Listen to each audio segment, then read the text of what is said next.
In short, he opened an online arms shop. Lai Ji curiously asked how Ji designed websites when he can't even use a smartphone. Ji said his brother Yuen is a computer genius who can magically sidestep regulations.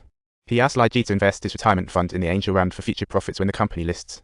A few days later, at Grandma Xiao An's funeral, Jingya popped in and killed Xiao An's parents to talk about an unexpected before there. Bayer found Loa and spilled the beans about that mission. It was a textbook case of conspiracy, harming a teammate has consequences, and Babylon dispatched the whole squad to take Lai Jess live, blocking his escape in the tunnel.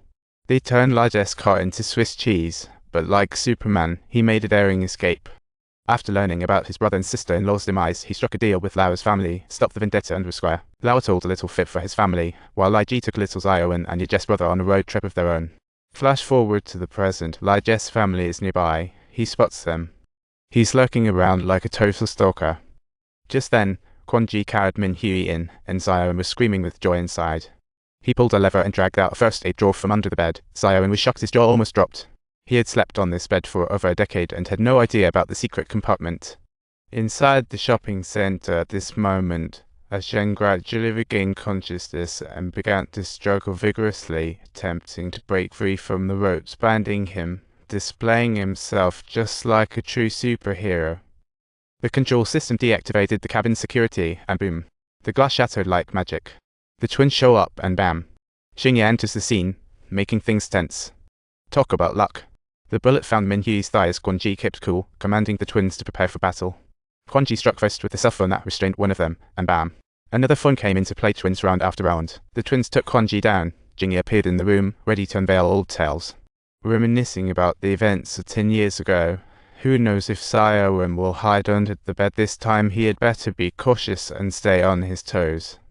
Emerging from war, Jingya beat Xiao easily. Yuen surprised but lacked power. In an instant, he was thrown onto the bed. He jumped up, landing on Jingya's back, yelling at Xiao to run.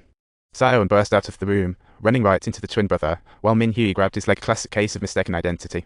Xiao bolted out the door with Jingya hot on his heels, and the rich dude picked up a picture frame, ready to swing for it. The lights in the warehouse flickered on, and out of nowhere, Xiao popped up behind him shoulder to shoulder.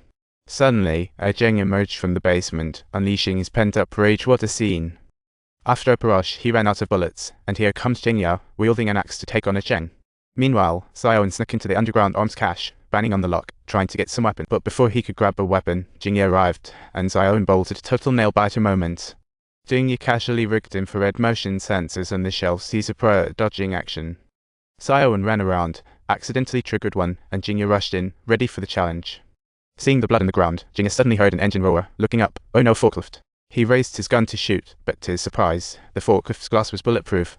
Jingya was a mix of brains and brawn. He had to roll away, but when he lifted his head once more, Xiao had vanished. What an indeed slippery opponent. With a bang, Jingya fell to the ground. A thick smell of gasoline invaded his nostrils as Xiao retaliated with his gun. A single shot took down the motor of his parents. Vengeance turned to dust. Yuen jumped down a ladder, wearing a bulletproof vest. What a lucky escape. Countless red dots suddenly appeared on the computer screen, leaving Yuen anxious as he asked Xiao what to do. Without hesitation, Xiao grabbed an axe and swung it toward Jingya's lifeless body. What a tough guy. Assassins stormed in. Xiao cleared his throat, declaring he's the new boss. First, he had a gift for everyone, and right as he said it, Yuen pulled out Jingya's head from his pocket to talk about a twist. If they all walked out now, the Babylon bounty would hit their accounts, and no more business from now on.